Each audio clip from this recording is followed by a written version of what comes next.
Hello, അസ്സലാമു അലൈക്കും. അപ്പോൾ ഇന്ന് ഞാൻ വന്നിട്ടുള്ളത് എൻ്റെ ഫേവറേറ്റ് ആയിട്ടുള്ള ഒരു റെസിപ്പി ആയിട്ടാണ്. നമുക്കിത് വൈകുന്നേരവും രാവിലെയും രാത്രിക്കും ഒക്കെ കഴിക്കാൻ പറ്റുന്നതാണ്. അത് നമുക്ക് ചെയ്യാനായിട്ട് 3 മുട്ടയാണ് ഇതിന് മെയിനായിട്ട് ആവശ്യമുള്ളത്. അപ്പോൾ എല്ലാവരും ട്രൈ ചെയ്ത് നോക്കുക, നിങ്ങൾക്കും ഒത്തിരി ഇഷ്ടമാവും. അപ്പോൾ ആദ്യമായിട്ട് ഈ ചാനൽ കാണുന്നവരുണ്ടെങ്കിൽ ഒന്ന് സബ്സ്ക്രൈബ് ചെയ്ത് സപ്പോർട്ട് ചെയ്യുക. അപ്പോൾ നമുക്ക് വീഡിയോയിലോട്ട് പോവാം. അപ്പോൾ ഇതുണ്ടാക്കാനായിട്ട് ആദ്യം തന്നെ നമുക്ക് ഇതിൻ്റെ സോസ് ഒന്ന് തയ്യാറാക്കാം. അപ്പോൾ ഞാൻ 3 പഴുത്ത തക്കാളി എടുത്തിട്ടുണ്ട്. അത് നമുക്ക് ഒരു പാനിൽ ഇട്ട് കൊടുക്കുക. അതിൻ്റെ കൂടെ തന്നെ 3 4 വറ്റൽമുളക്, അത് എരിവിനനുസരിച്ച് ചേർത്ത് കൊടുക്കാം. ഞാൻ അത്ര എരിവിലല്ല ചെയ്തിട്ടുള്ളത്, 3 എണ്ണേ ചേർത്തിട്ടുള്ളൂ. പിന്നെ ഇതിലേക്ക് നമുക്ക് ആവശ്യത്തിന് വെള്ളം ഒഴിച്ചു കൊടുക്കുക. ഏകദേശം ഒരു 1/4 കപ്പ് അത്രയും മതി. പിന്നെ നമ്മൾ കുറച്ച് ഉപ്പും കൂടി ഇട്ടിട്ട് നന്നായിട്ട് മിക്സ് ചെയ്യുക. എന്നിട്ട് ഇതൊരു 5-8 മിനിറ്റ് ഒന്ന് വേവിച്ചെടുക്കുക. അടച്ചു വെച്ചിട്ട് അത് അവിടെ മാറ്റി വെച്ചാൽ മതി. അപ്പോൾ അത് അവിടെ വേവുന്ന സമയം കൊണ്ട് നമുക്ക് ഇതിനുള്ള മാവ് റെഡിയാക്കണം. അപ്പം ഞാനിത് ഉണ്ടാക്കാനായിട്ട് മൈദയാണ് എടുത്തിട്ടുള്ളത്. ഏകദേശം 1/4 കപ്പ് മൈദ ഞാൻ ചേർത്ത് കൊടുക്കുന്നുണ്ട്. അപ്പോൾ ഈ ഒരു അളവിൽ ചെയ്യുകയാണെങ്കിൽ നമുക്ക് 2-3 പേർക്ക് സുഖമായിട്ട് കഴിക്കാനുണ്ടാവും. അപ്പോൾ ഇതിലേക്ക് ആവശ്യത്തിന് നമുക്ക് ഉപ്പ് ചേർത്ത് കൊടുക്കുക. പിന്നെ നമ്മൾ സാധാരണ കുഴയ്ക്കുന്ന പോലെ നന്നായിട്ട് വെള്ളം ഒഴിച്ചിട്ട് സോഫ്റ്റ് ആക്കി കുഴച്ചെടുക്കാൻ നോക്കുക. നമ്മൾ പൊറോട്ടയ്ക്കും ചപ്പാത്തിക്കും കുഴക്കില്ലേ, അതേപോലെ നല്ല സോഫ്റ്റ് ആക്കിയിട്ടൊന്ന് കുഴച്ചെടുക്കുക. നമുക്കിത് വളരെ എളുപ്പമാണ് ഉണ്ടാക്കാനായിട്ട്. കുറച്ചൊന്ന് പരത്തി ചെയ്യണമെന്ന് മാത്രമേ ഉള്ളൂ. പക്ഷെ ഒത്തിരി ഇൻഗ്രീഡിയൻസ് ഒന്നും വേണ്ട നമുക്ക് ചെയ്യാൻ, വളരെ സിമ്പിളാണ്. അപ്പോൾ ഇത് ഞാൻ നന്നായിട്ട് കുഴച്ചെടുത്തിട്ടുണ്ട്. ഇനി നമുക്ക് ഇതൊന്ന് അടച്ചിട്ട് അങ്ങോട്ട് മാറ്റി വെക്കാം. അപ്പോൾ ഈ സമയം കൊണ്ട് നമുക്ക് ഇതിനുള്ള ഫില്ലിംഗ് റെഡിയാക്കണം. അപ്പോൾ ഇത് നമ്മുടെ തക്കാളി ഇവിടെ വെന്തിട്ടുണ്ട് കേട്ടോ. അത് നമുക്ക് ചൂടാറാനായിട്ട് അങ്ങോട്ട് മാറ്റി വെക്കാം. അപ്പോൾ ഇനി നമുക്ക് ഞാൻ പറഞ്ഞ പോലെ തന്നെ മുട്ട വെച്ചിട്ടുള്ള ഫില്ലിംഗ് ആണ് ഉണ്ടാക്കുന്നത്. അപ്പോൾ 3 പുഴുങ്ങിയ മുട്ടയുണ്ട്. അത് നന്നായിട്ട് നമുക്കൊന്ന് ഗ്രേറ്റ് ചെയ്തെടുക്കാം. നമ്മൾ ക്യാരറ്റൊക്കെ ഗ്രേറ്റ് ചെയ്യില്ലേ, അതേപോലെ ഒന്ന് ഗ്രേറ്റ് ചെയ്തെടുത്താൽ മതി. അപ്പോൾ ഞാനിത് 3 എണ്ണം ഗ്രേറ്റ് ചെയ്ത് എടുത്തിട്ടുണ്ട്. ഇനി നമുക്ക് ഇതിലേക്ക് ഒരു ചെറിയ സവാള പൊടിയായിട്ട് കട്ട് ചെയ്തത് ചേർത്ത് കൊടുക്കാം. ഇതിലേക്ക് നിങ്ങൾക്ക് വേണമെങ്കിൽ ക്യാരറ്റ് വേണമെങ്കിൽ ചേർത്ത് കൊടുക്കാം കേട്ടോ. ഞാൻ ഒന്നും ചേർത്തിട്ടില്ല, ഇത് മാത്രമേ എടുത്തിട്ടുള്ളൂ. അപ്പോൾ ആവശ്യത്തിന് ഉപ്പും ഒരു 1/4 ടീസ്പൂൺ കുരുമുളക് പൊടി, അത് എരിവിനനുസരിച്ച് എടുക്കുക. പിന്നെ അതേപോലെ തന്നെ കുറച്ച് മല്ലിയില. അപ്പോൾ ഇത്രയും ചേർത്ത് കഴിഞ്ഞാൽ നമ്മുടെ ഫില്ലിംഗ് റെഡിയായി. കാണുമ്പോൾ ഭയങ്കര സിമ്പിൾ ആയിട്ടുള്ള ഒരു ഫില്ലിംഗ് ആണ്. ടേസ്റ്റ് ഉണ്ടാവുമെന്ന് തോന്നും, പക്ഷെ അടിപൊളിയായിരിക്കും കഴിക്കാൻ. അപ്പോൾ നമ്മുടെ ഫില്ലിംഗ് ഇവിടെ റെഡിയായി. നമുക്കിനി അതങ്ങ് മാറ്റി വെക്കാം. അപ്പോൾ ഇനി നമുക്ക് ഒരു ചെറിയൊരു പൂരി ഉണ്ടല്ലോ, അതിനേക്കാളും ചെറിയൊരു വലുപ്പത്തിലുള്ള ഒരു ബോളാക്കി എടുക്കാം. കാരണം നമുക്ക് ഒത്തിരി വലുപ്പത്തിൽ ചെയ്യുന്നതിനേക്കാൾ ഇത് കുറച്ചും കൂടി ചെറുതാക്കുവാണെങ്കിൽ ക്യൂട്ടായിരിക്കും കാണാനായിട്ട്, നല്ല ഭംഗി ഉണ്ടാവും. അപ്പോൾ ചെറിയ ചെറിയ ഉരുളി എടുത്തിട്ട് നമുക്ക് ഇതൊന്ന് പരത്തിയെടുക്കാം. അപ്പോൾ നമ്മൾ ആദ്യം തന്നെ ഇത് വെച്ചിട്ട് റോളാണ് ചെയ്യുന്നത്. അപ്പോൾ അതിന് വേണ്ടിയിട്ടാണ് നമ്മളിങ്ങനെ പരത്തിയെടുക്കുന്നത്. അപ്പോൾ അതേ ഞാൻ പരത്തി എടുത്തിട്ടുണ്ട്. ഇനി നമ്മൾ ഇതൊന്ന് കട്ട് ചെയ്തെടുക്കാൻ പോകണം. നമുക്ക് റോളിൻ്റെ ഷേപ്പിലാക്കാൻ വേണ്ടിയിട്ട് 4 സൈഡ് നമുക്കൊന്ന് കട്ട് ചെയ്തെടുക്കാം. അപ്പോൾ ഇത് നിങ്ങൾക്ക് വേണമെങ്കിൽ ഇതുപോലെ കട്ട് ചെയ്യാതെ വേറെ ഏതെങ്കിലും ഷേപ്പിൽ ചെയ്യണമെങ്കിൽ അങ്ങനെ ചെയ്താലും കുഴപ്പമൊന്നുമില്ല. കാരണം ഷേപ്പ് ഒരു വിഷയമല്ല. ഇതിൽ ചെയ്യുന്ന ഫില്ലിംഗ് ആണ് നമ്മൾ മെയിനായിട്ട് നോക്കുന്നത്. അതിൻ്റെ കൂടെ തന്നെ നമ്മൾ ഇതിൽ കവർ ചെയ്യുന്ന സോസും, അതാണ് നമുക്ക് മെയിനായിട്ട് വേണ്ടത്. അപ്പോൾ ഞാനിത് കട്ട് ചെയ്തെടുത്തിട്ടുണ്ട്. ഇനി നമുക്ക് നമ്മൾ ഉണ്ടാക്കിയിട്ടുള്ള ഫില്ലിംഗ് ഉണ്ടല്ലോ, അത് വെച്ച് കൊടുക്കാം. എന്നിട്ട് നമുക്ക് ഇതൊന്ന് റോൾ ചെയ്തെടുക്കാം. അപ്പോൾ നിങ്ങൾക്ക് വേണമെങ്കിൽ ആദ്യം സൈഡ് ഒന്ന് മടക്കിയിട്ട് നേരെ ഒന്ന് റോൾ ചെയ്തെടുക്കാം. അത് നിങ്ങളുടെ ഇഷ്ടത്തിനനുസരിച്ച് ചെയ്യാം. അപ്പോൾ ഇതുപോലെ ഒന്ന് ചെയ്തെടുത്താൽ മതി. എന്നിട്ട് നമുക്ക് സൈഡ് ഒന്ന് 2 സൈഡ് ഒന്ന് മടക്കി കൊടുക്കാം. നമ്മൾ ഒരുപാട് കട്ടിയിലല്ല ഇത് പരത്തിയിട്ടുള്ളത്, കുറച്ച് തിന്നായിട്ടാണ് പരത്തിയിട്ടുള്ളത്. അപ്പോൾ കഴിക്കുമ്പോൾ കുറച്ചും കൂടി ടേസ്റ്റ് ഉണ്ടാവും. അപ്പോൾ ഇനി നമുക്കിത് റോൾ ചെയ്യാം. ഇതേപോലെ ഒന്ന് ചെയ്തെടുത്താൽ മതി. സിമ്പിളാണ് പരിപാടി.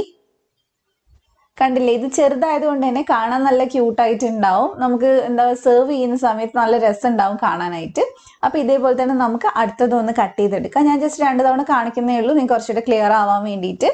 അപ്പോൾ 4 സൈഡ് നമുക്കൊന്ന് കട്ട് ചെയ്തെടുക്കാം. അപ്പോൾ ഇനി നമുക്ക് ഇതിലേക്ക് ഫില്ലിങ്സ് വെച്ച് കൊടുക്കാം. ഫില്ലിങ്സ് വെച്ച് കൊടുക്കുമ്പോൾ നമ്മൾ ആവശ്യത്തിന് കൂടുതലായിട്ട് തന്നെ വെക്കുക. എന്താ വെച്ചാൽ നമുക്ക് കഴിക്കുമ്പോൾ കുറച്ചും കൂടി ടേസ്റ്റ് ഉണ്ടാവും, കുറേ ഫില്ലിങ്സ് ഒക്കെ ഉണ്ടെങ്കിൽ. പക്ഷെ പൊട്ടിപ്പോരുത് നമ്മൾ റോൾ ചെയ്തെടുക്കുന്ന സമയത്ത്, അത് ശ്രദ്ധിച്ചാൽ മതി. അപ്പോൾ നിങ്ങൾക്ക് വേണമെങ്കിൽ ഇത് ഗോതമ്പ് പൊടി വെച്ചിട്ടും ചെയ്യാം. മൈദയാകുമ്പോൾ കുറച്ചും കൂടി ടേസ്റ്റ് ആയിരിക്കും, അത്രയേ ഉള്ളൂ. അപ്പോൾ ഇതെല്ലാം നമുക്ക് ഇനി ചെയ്തെടുക്കാം. അപ്പം നമ്മൾ ഇത് ഏകദേശം എല്ലാം ചെയ്തെടുത്തിട്ടുണ്ട്. എല്ലാം ചെയ്ത് കഴിഞ്ഞപ്പോൾ നമുക്കിത് ഇത്രയുണ്ട്. 3 പേർക്കൊക്കെ സുഖമായിട്ട് വയറ് നിറച്ച് കഴിക്കാൻ പറ്റും. അപ്പോൾ എല്ലാവരും ഇങ്ങനെ തന്നെ ഒന്ന് ട്രൈ ചെയ്ത് നോക്കാം കേട്ടോ. അപ്പോൾ ഇനി നമ്മളിത് ആവി പാത്രത്തിലാണ് വേവിച്ചെടുക്കുന്നത്, ആവിയിലാണ് വേവിക്കുന്നത്. അപ്പോൾ നമ്മൾ ആവിയിൽ വേവിക്കുന്നതിന് മുമ്പ് ആ പാത്രത്തിൽ കുറച്ച് എണ്ണയാക്കി കൊടുക്കണം. എന്നാലും നമുക്ക് വെന്ത് കഴിയുമ്പോൾ തിരിച്ചെടുക്കാൻ പറ്റുള്ളൂ. അപ്പോൾ നമുക്ക് അടച്ച് വെച്ചിട്ട് നമുക്കിത് കുറച്ച് നേരം ഒന്ന് വേവിച്ചെടുക്കാം. ഏകദേശം ഒരു 10-12 മിനിറ്റ് അത്രയൊക്കെ മതി. കാരണം മൈദയല്ലേ, പെട്ടെന്ന് വെന്തോളും, കുറേ നേരം ഒന്നും വെക്കേണ്ട ആവശ്യമില്ല. അപ്പോൾ ഇതിപ്പോൾ ഇവിടെ റെഡി ആയി വന്നിട്ടുണ്ട്. നമുക്കിനി ഇത് ഫ്ലെയിം ഓഫ് ചെയ്യാം. ചൂടാറിയതിന് ശേഷം പിന്നെ അതിൽ നിന്ന് എടുത്ത് വേറൊരു പ്ലേറ്റിലേക്ക് മാറ്റിയിട്ട് കൊടുക്കണം. അപ്പോൾ ഇനി നമുക്ക് ഇതിന്റെ സോസിന്റെ പരിപാടി ചെയ്യാം. അപ്പോൾ ആദ്യം തന്നെ 1 ടേബിൾ സ്പൂൺ ഓയിൽ ഒഴിച്ച് കൊടുക്കുന്നുണ്ട്. അതിലേക്ക് ഒരു 1/2 ടീസ്പൂൺ ഇഞ്ചി വെളുത്തുള്ളി പേസ്റ്റ് ഞാൻ ചേർത്ത് കൊടുക്കുന്നുണ്ട്. പേസ്റ്റ് തന്നെ വേണമെന്ന് ഒരു നിർബന്ധമില്ല, ഇഞ്ചി വെളുത്തുള്ളിയും കട്ട് ചെയ്ത് ചേർത്താലും മതി. അപ്പോൾ അതിന് നന്നായിട്ടൊന്ന് മൂത്ത് വരുന്ന സമയത്ത്, കരിയരുത്, മൂത്ത് വരുന്ന സമയത്ത് നമ്മൾ നേരത്തെ വേവിച്ച് വെച്ചിട്ടുള്ള തക്കാളിയൊക്കെ അരച്ച് വെച്ചിട്ടുണ്ടായിരുന്നു, അത് ചേർത്ത് കൊടുത്തിട്ടുണ്ട്. അതിൻ്റെ കൂടെ തന്നെ ഒരു 1/2 കപ്പ് വെള്ളം കൂടി ഒഴിച്ചിട്ട് ചേർത്ത് കൊടുക്കുക. ഇനി നമുക്ക് ഈ തക്കാളി ഒന്ന് ഇതിലേക്ക് തന്നെ വെന്ത് കിട്ടണം. അപ്പോൾ ഇനി നമുക്ക് ഇതിലേക്ക് 1 ടേബിൾ സ്പൂൺ വിനാഗിരി ചേർത്ത് കൊടുക്കണം. അതുപോലെ തന്നെ നമ്മൾ ചേർക്കുന്നത് പിന്നെ സോയ സോസ് ആണ്, അത് ഏകദേശം 1.5 ടീസ്പൂൺ ചേർത്തിട്ടുണ്ട്. അപ്പോൾ നന്നായിട്ട് നമുക്ക് മിക്സ് ചെയ്തെടുക്കാം. പിന്നെ നമ്മൾ ഇതിലേക്ക് ചേർക്കുന്നത് ടൊമാറ്റോ സോസ് ആണ്. അതാണെങ്കിൽ നമ്മൾ ഏകദേശം ചേർക്കുന്നത് 1.5 ടേബിൾ സ്പൂൺ അല്ലെങ്കിൽ 1 ടേബിൾ സ്പൂൺ അത്രയും ചേർത്താൽ മതി. അതോടെ ചേർത്തിട്ട് നന്നായിട്ട് മിക്സ് ചെയ്തെടുക്കാം. പിന്നെ നമ്മൾ ഇതിലേക്ക് ഉപ്പ് ചേർക്കുമ്പോൾ ഇനി ശ്രദ്ധിച്ചിട്ട് വേണം ചേർക്കാൻ, കാരണം നമ്മൾ ഇതിലേക്ക് സോസൊക്കെ ചേർത്തുകൊണ്ട് ഉപ്പ് ഉണ്ടാവും. അപ്പോൾ അത് നോക്കിയിട്ട് കുറച്ച് മാത്രം ഇതിലേക്ക് ചേർത്ത് കൊടുക്കുക. അപ്പോൾ ഇനി നമുക്ക് നന്നായിട്ട് മിക്സ് ചെയ്യാം. ഇനി നമ്മൾ ഇത് നന്നായിട്ടൊന്ന് കുറുകി വരണം, നല്ല തിക്കാവുന്നവരെ അതൊന്ന് വേവിക്കുക. അപ്പോൾ അത് ഏകദേശം തിക്കായി വന്നപ്പോൾ നമ്മൾ ഇതിലേക്ക് വേവിച്ച് വെച്ചിട്ടുള്ള നമ്മുടെ ആ സ്നാക്ക് ഇട്ട് കൊടുത്തിട്ടുണ്ട്. തിക്കായ മാത്രമേ ഇട്ട് കൊടുക്കാവുള്ളൂ. അപ്പോൾ എല്ലാം ഇട്ട് കൊടുത്തിട്ട് നമുക്കിനി ഇത് നന്നായിട്ട് മിക്സ് ചെയ്തെടുക്കാം. അപ്പോൾ ഇനി ബാക്കി തിക്കാവലൊക്കെ ഇതിൻ്റെ മേലയിൽ ഇരുന്നിട്ട് നന്നായിട്ട് പിടിച്ച് ആ മസാലയൊക്കെ ഇതിലേക്ക് പിടിച്ച് വരുമ്പോൾ റെഡി ആയിക്കോളും. അപ്പോൾ ഇപ്പോൾ കുറച്ച് എന്താ പറയുക സെമി ഗ്രേവി മാതിരി ഉണ്ടാവുക.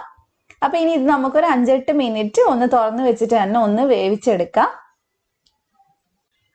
അപ്പോൾ അതേ ഈ ഒരു പരുവത്തിലാണ് നമുക്ക് വേണ്ടത്. നല്ല ഡ്രൈ ആയിട്ടുണ്ട്, മസാലയൊക്കെ നന്നായിട്ട് പിടിച്ചിട്ടുണ്ട്. അപ്പോൾ അതേ ഞാനിപ്പോൾ സെർവ് ചെയ്തിട്ടുണ്ട് കേട്ടോ. ചൂടോടെ തന്നെ സെർവ് ചെയ്യുക. സെർവ് ചെയ്യുമ്പോൾ മയണൈസിൻ്റെ കൂടെ സെർവ് ചെയ്താൽ കുറച്ചും കൂടെ അടിപൊളിയായിരിക്കും. ഈ മയണൈസ് വേണമെന്ന് നിർബന്ധമൊന്നുമില്ല, എനിക്ക് കുറച്ചുകൂടെ ടേസ്റ്റ് അങ്ങനെ ഇഷ്ടമാണ് മയണൈസും കൂടെ കൂട്ടി കഴിക്കുന്നത്. അപ്പോൾ അതില്ലെങ്കിൽ സോസ് മാത്രമായിട്ട് ഇങ്ങനെ കഴിച്ചാലും നല്ല ടേസ്റ്റ് തന്നെയാണ് കേട്ടോ.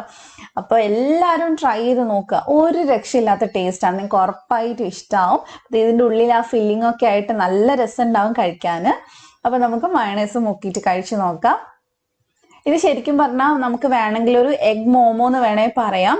കാരണം കൊച്ചിയിലൊക്കെ നമുക്ക് കിട്ടാറുണ്ട്. എഗ് വെച്ചിട്ടല്ല, ചിക്കൻ വെച്ചിട്ടാണ് കൂടുതൽ കിട്ടാറുള്ളത് ഈ ഒരു രീതിയിൽ. അപ്പം ഞാനത് എഗ്ഗ് വെച്ചിട്ട് ഒന്ന് ട്രൈ ചെയ്ത് നോക്കിയതാണ്, ഡിസൈനൊക്കെ മാറ്റിയിട്ട് എൻ്റെ ഐഡിയ വെച്ച് ഒന്ന് ചെയ്തെന്നേ ഉള്ളൂ. അപ്പോൾ നിങ്ങൾക്ക് എന്തായാലും ഇഷ്ടമാവും.